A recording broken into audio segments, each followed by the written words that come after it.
ಮುಖ್ಯವಾಗಿ ತಾವೆಲ್ಲ ಭಾಳ ಜನ ಕಲಾವಿದರು ಬಂದಿದ್ದೀರಿ, ಪ್ರೊಡ್ಯೂಸರ್ಸ್ ಬಂದಿದ್ದೀರಿ, ಆ್ಯಕ್ಟರ್ಸ್ ಬಂದಿದ್ದೀರಿ, support ಮಾಡೋಂಥವ್ರು ಚಲನಚಿತ್ರಕ್ಕೆ.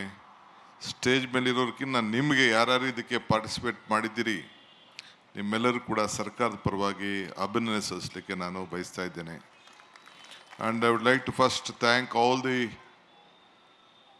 guests who have come from all over the country and the globe for this international film festival at Bangalore. The garden city with such a beautiful atmosphere, you see the weather and the culture. India is very strong, Bangalore is very strong for this weather which you are. This is a air conditioned city itself. This is the strength of Bangalore. ಮತ್ತು ನಾನು ಇವತ್ತು ಭಾಳ ಜನ ಎಲ್ಲ ಕಲಾವಿದರೆಲ್ಲ ಮಾತಾಡಿದ್ದಾರೆ, ಇನ್ನು chief minister ಕೂಡ ಮಾತಾಡಿದ್ದಾರೆ.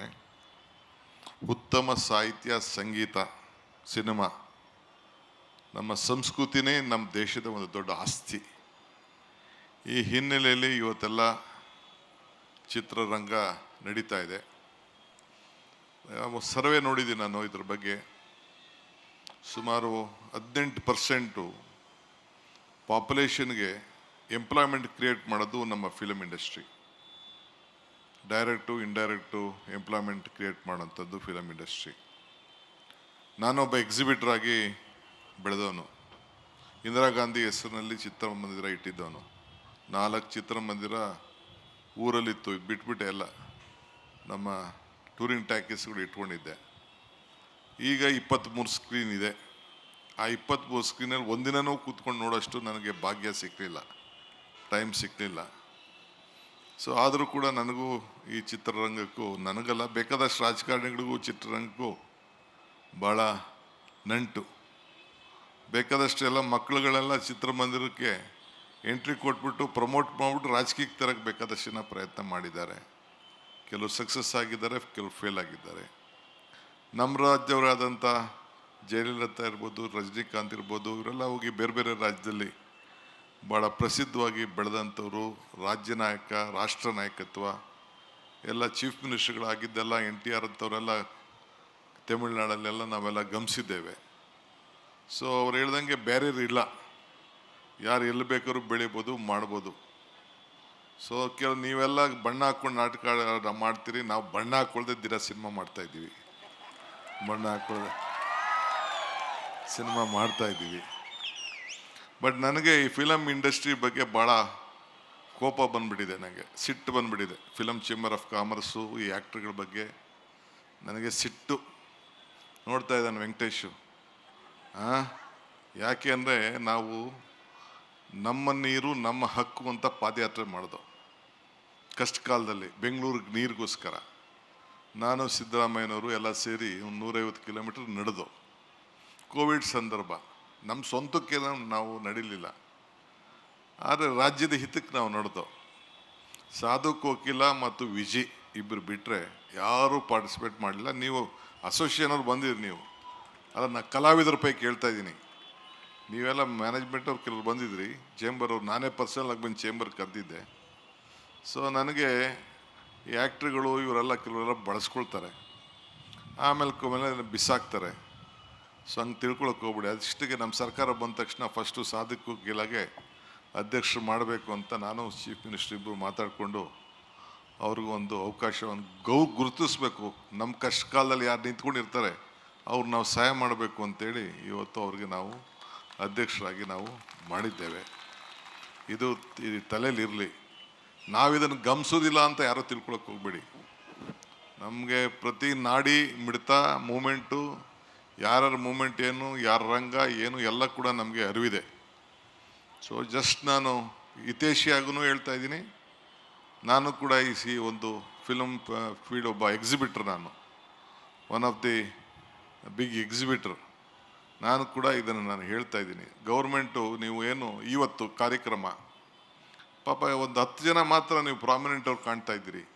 ಇದೇನು ಸಿದ್ದರಾಮಯ್ಯವ್ರ ಮನೆ ಪ್ರೋಗ್ರಾಮ್ ಅಲ್ಲ, DK ಶಿವಕುಮಾರ್ ಮನೆ ಪ್ರೋಗ್ರಾಮ್ ಅಲ್ಲ, ಇಲ್ಲ ಅಂದರೆ ಕಿಶೋರ್ದಲ್ಲ, ಸಾಧು ಕೋಕಿಲನ ಪ್ರೋಗ್ರಾಮ್ ಅಲ್ಲ, ಇದು ಇಂಡಸ್ಟ್ರಿ ಪ್ರೋಗ್ರಾಮ್. ಇದು ಈ ಇಂಡಸ್ಟ್ರಿ ಪ್ರೋಗ್ರಾಮ್ಗೆ ಆ್ಯಕ್ಟ್ರುಗಳು, ಪ್ರೊಡ್ಯೂಸರು, ಡೈರೆಕ್ಟ್ರುಗಳು, ಕಲಾವಿದರು ಬರಲಿಲ್ಲ ಅಂತಂದರೆ ಯಾರು ಬರ್ತಾರೆ? ನಾವು ಬೇಕಾದ್ರೆ ಜನ ಸೇರಿಸೋದೇನು it is not a big thing. ಇದು ಎಲ್ಲರಿಗೂ ಈಗ ಶಿವರಾಜ್ ಕುಮಾರ್ ಹೇಳಿದ್ರು, ಇದು ನಮ್ಮನೆ ಹಬ್ಬ ಅಂತ ಹೇಳಿದ್ರು. ಆ ಭಾವನೆ ಪ್ರತಿಯೊಬ್ಬ ಕಲಾವಿದರಿಗೆ, ಪ್ರತಿಯೊಬ್ಬ ಎಕ್ಸಿಬಿಟರ್ಗೆ, ಪ್ರತಿಯೊಬ್ಬ ಪ್ರೊಡ್ಯೂಸರ್ಗೆ, ಡೈರೆಕ್ಟ್ರಿಗೆ, ಆ್ಯಕ್ಟ್ರಿಗೆ ಬರಲಿಲ್ಲ ಅಂತಂದರೆ ಏನಕ್ಕೆ ಫಿಲಮ್ ಫೆಸ್ಟಿವಲ್ ಮಾಡಬೇಕು? ಇವತ್ತು ಇಂಟರ್ನ್ಯಾಷನಲ್ ಫಿಲಮ್ ಫೆಸ್ಟಿವಲ್ ಇವತ್ತು ಏನು, ನಿನ್ನೆ ತಾನೇ ನಾನು 2 ರೌಂಡ್ ಮೀಟಿಂಗ್ ಆಯಿತು. ನಿನ್ನೆ ತಾನೇ ಇಫಾನ ಇಲ್ಲಿ ಮಾಡಬೇಕು, ಇಂಟರ್ನ್ಯಾಷನಲ್ ಫಿಲಮ್ ಅವಾರ್ಡ್ ಫಂಕ್ಷನ್ನ ಇಲ್ಲಿ ಮಾಡಬೇಕು ಅಂತೇಳಿ, ಸೌತ್ ಇಂಡಿಯಲ್ಲಿ ಮಾಡಬೇಕು ಅಂತೇಳಿ ದೊಡ್ಡ ಚರ್ಚೆ ನಡೀತಾ ಇದೆ. ಎಂಟೈರ್ ಟೀಮ್ ಬಂದಿತ್ತು ನನ್ನ ಹತ್ರ. ನಾನು ಇನ್ನೊಂದು ರೌಂಡ್ ಮೀಟಿಂಗ್ ಆದಮೇಲೆ ನಮ್ಮ ಚೀಫ್ ಮಿನಿಸ್ಟರ್ಗೆ ಅದ್ರ ಬಗ್ಗೆ ಪ್ರೆಸೆಂಟ್ ಮಾಡ್ತೀನಿ. ಬೆಂಗಳೂರಲ್ಲಿ ಮಾಡಬೇಕು. ಲಾಸ್ಟ್ ಇಯರು ಅಬುದಾಬಿಲಿ ನಡೆದಿತ್ತು. ಈ ಸತಿ ಎಲ್ಲ ಇಲ್ಲಿ ಬೆಂಗಳೂರಲ್ಲಿ ಮಾಡಬೇಕು ಅಂತ ಅವರೆಲ್ಲ. ಯಾಕೆಂದರೆ ಇವತ್ತು ನಮ್ಮ ಕನ್ನಡ ಇಂಡಸ್ಟ್ರಿ ನೀವೆಲ್ಲ ಕೆಲವು ಕಲಾವಿದರೆಲ್ಲ ಒಳ್ಳೆ ಬಾಂಬೆಗಿನ್ನ ಬಾಲಿವುಡ್ಗಿನ್ನ ಸ್ವಲ್ಪ ದೊಡ್ಡದಾಗೆ ತೆಗೆದುಕೊಂಡು ಹೋಗಿದ್ದೀರಿ. ಇದಕ್ಕೆ ನಿಮ್ಮದೆಲ್ಲ ಶ್ರಮ ಇದೆ, ಎಲ್ಲ ಕೂಡ ಇದಕ್ಕೆ ನಾವು ಅಭಿನಂದಿಸಬೇಕು. ಇಡೀ Bharat, India, Bollywood, Hollywood both are looking at Karnataka. ಇದು ನಿಮ್ಮೆಲ್ಲರ ಶ್ರಮದಿಂದ, ನಿಮ್ಮ ಕಷ್ಟದಿಂದ. ನಿಮ್ಗೆ ಯಾರು ಫೈನಾನ್ಸ್ ಕೊಡೋದಿಲ್ಲ ಅನ್ನೋದು ಗೊತ್ತಿದೆ ನನಗೆ. ನಿಮ್ಮ ಫೈನಾನ್ಸು ಚಕ್ರ ಬಡ್ಡಿ 3%, 36%, ಎಲ್ಲ ಬೇಕಾದಷ್ಟು ಕಷ್ಟ ಇದೆ ಅನ್ನೋದು ಕೂಡ ನನಗೆ ಅರಿವಿದೆ. ಏನು ನಮಗೇನು ಗೊತ್ತಿಲ್ಲ ಅಂತ ತಿಳ್ಕೊಳಕ್ಕೆ ಹೋಗಬೇಡಿ. ಆದರೂ ಕೂಡ ಗೌರ್ಮೆಂಟು, ಇದು ನಾವಲ್ಲ, ಗೌರ್ಮೆಂಟ್ ಆಚಾರ ವಿಚಾರನ ಪ್ರಚಾರ ಮಾಡೋದು ಕೂಡ ನಿಮ್ಮ ಧರ್ಮ. ನಿಮ್ಮ ಕಲೆ ಮುಖಾಂತರ, ನಿಮ್ಮ ಸಿನಿಮದ ಮುಖಾಂತರ, ನಿಮ್ಮ ಥಿಯೇಟ್ರ್ಗಳ ಮುಖಾಂತರ ಸಮಾಜ. ಈಗ ನಾವು 5 ಗ್ಯಾರಂಟಿ ತಂದೋ. ಏನಕ್ಕೆ ತಂದೋ 5 ಗ್ಯಾರಂಟಿ? ಏನು ನಮ್ಮನೆ ಊಟಕ್ಕೆ ತಂದ್ವಾ?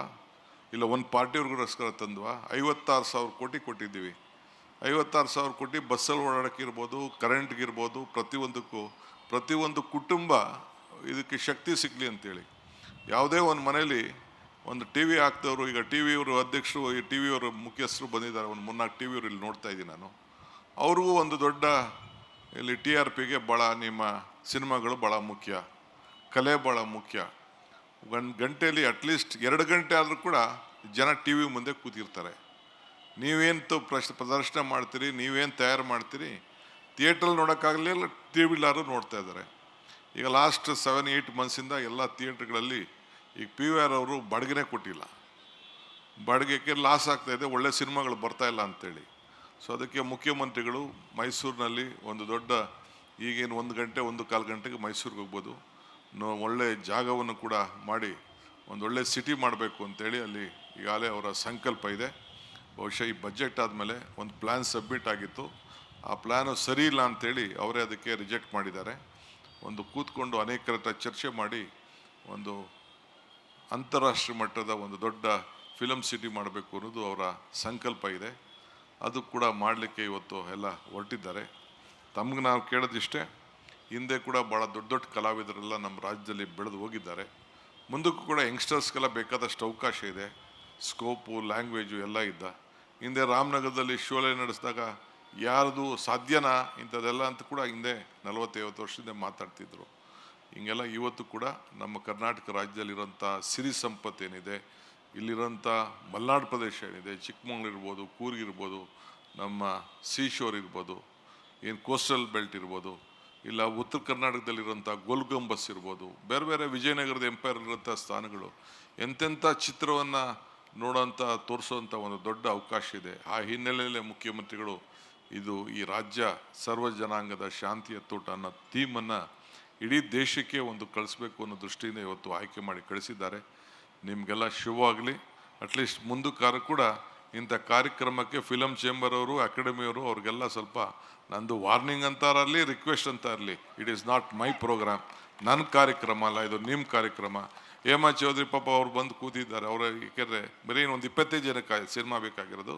20 ನಾವು ಯಾವ್ದಾರ ಸಂದರ್ಭದಲ್ಲಿ ಯಾವ್ದಾರ ಒಬ್ಬರು ಹಿಂಗೆ ಫಿಲಮ್ ಏನಾರು ಇಲ್ಲೆಲ್ಲ ತೆಗಿತಾವ್ರೆ ಅಂತಂದರೆ ಯಾರು ಸರ್ಕಾರಕ್ಕೆ ಕೋಆಪ್ರೇಟ್ ಮಾಡಲ್ಲ. ಅಲ್ಲಿ ಪರ್ಮಿಷನ್ನೇ ಕೊಡ್ಬೇಡ ಅಂದರೆ ಥಿಯೇಟ್ರ್ ಸಿನಿಮಾನೇ ನಡೆಯಲ್ಲ, ಒಂದು ಶೂಟಿಂಗೇ ನಡೆಯಲ್ಲಪ್ಪ. ನಮಗೂ ಗೊತ್ತಿದೆ ಎಲ್ಲ, ಯಾರ್ಯಾರಿಗೆ ಎಲ್ಲೆಲ್ಲಿ ನಟ್ಟು ಬೋಲ್ಟ್ ಟೈಟ್ ಮಾಡಬೇಕು ಅಂತ ಕೂಡ ನನಗೆ ಐ ನೋ ದಟ್. ಬಟ್ ಸ್ವಲ್ಪ ತಿಳ್ಕೊಳ್ಳಿ, ಇರಲಿ. ಗುಡ್, ಅಟ್ಲೀಸ್ಟ್ ನಿಮಗೆಲ್ಲ ಅರ್ಥ ಆಗ್ತಾ ಇದೆಯಲ್ಲ ನಮ್ಮ ಕಷ್ಟ ಅಂತ. ಏನಿವೆ, ಒಳ್ಳೇದಾಗಲಿ, ನಿಮಗೆಲ್ಲ ಶುಭ ಆಗಲಿ. 16ನೇ ಫಿಲಮ್ ಫೆಸ್ಟಿವಲ್ಲು ಭಾಳ ಚೆನ್ನಾಗಿ ಯಶಸ್ಸಾಗಲಿ. ನೋಡೋಣ, ಟೈಮ್ ಸಿಕ್ತು ಅಂತಂದರೆ ನಾನು ಹೋಗಿ ಯಾವ್ದಾದ್ರು ಥಿಯೇಟ್ರಲ್ಲಿ ಸಿನಿಮಾ ನೋಡಿ ಆನಂದ ಪಡ್ತೀನಿ. ಇಷ್ಟು ಮಾತ್ರ. ಹಿಂದೆ ನಾನು ಟೂರಿಂಗ್ ಸಿನಿಮಾ ನಡೆಸುವಾಗ ಗಾಂಧಿನಗರದಲ್ಲಿ ನಾನು ಹೋಗಿ ಸಿನಿಮಾ ನೋಡ್ಬಿಟ್ಟೆ ಡಬ್ಬ ಹಾಕ್ತಿದ್ದೆ. ಡಬ್ಬ ಎತ್ಕೊಂಡೋಗಿ ಗಾಂಧಿನಗರಕ್ಕೆ ಬಸ್ ಸ್ಟ್ಯಾಂಡ್ಗೆ ಹಾಕಿ ಎತ್ಕೊಂಡೋಗಿ ನಮ್ಮೂರಲ್ಲಿ ಬಿದ್ದಿದ್ದು. ಸತ್ಯ ಹರಿಶ್ಚಂದ್ರ ನಾಳೆ ಸಿನಿಮಾನ 14 ಸತಿನೂ 15 ಸತಿ ನೋಡಿದ್ದೀನಿ. ಹಿಂದೆ ಮದುವೆ ಆದಮೇಲೆ ಮೈಸೂರಲ್ಲಿ ನಾನು ಹೆಂಡ್ತಿನೂ ಕರ್ಕೊಂಡೋಗಿದ್ದೆ ಸತ್ಯ ಹರಿಶ್ಚಂದ್ರನ ತೋರ್ಸೋಕ್ಕೆ ನಾನು. ಸೊ ಅಷ್ಟು ನಮಗೂ ಅಂದರೆ ಈಗ ಏಜ್ ಗ್ಯಾಪ್ ಡಿಫ್ರೆನ್ಸ್ ಜಾಸ್ತಿ ಆಗೋಯ್ತು. ಪಾಪ ಕಲಾವಿದರನ್ನ ಗುರ್ಸೋದು ನಮಗೂ ಕಷ್ಟ ಆಗ್ಬಿಟ್ಟಿದೆ. ಭಾಳ ಒಳ್ಳೊಳ್ಳೆಯವರೆಲ್ಲ ಬರ್ತಾಯಿದ್ದಾರೆ. ಅಂದರೆ ಕಲೆ ಯಾರಪ್ಪನ ಆಸ್ತಿನೂ ಅಲ್ಲ, ಯಾರು ಬೇಕಾದ್ರೂ ಎಷ್ಟು ಮಟ್ಟಕ್ಕೆ ಬೆಳೀಲಿಕ್ಕೆ ಭಗವಂತ ಅವಕಾಶ ಕೊಟ್ಟಿದ್ದಾರೆ. ನಿಮ್ಮೆಲ್ಲರಿಗೂ ಶುಭ ಆಗಲಿ ಅಂತ ಹಾರೈಸಿ ನಾನು ಮಾತು ಮುಗಿಸ್ತೇನೆ. ನಮಸ್ಕಾರ.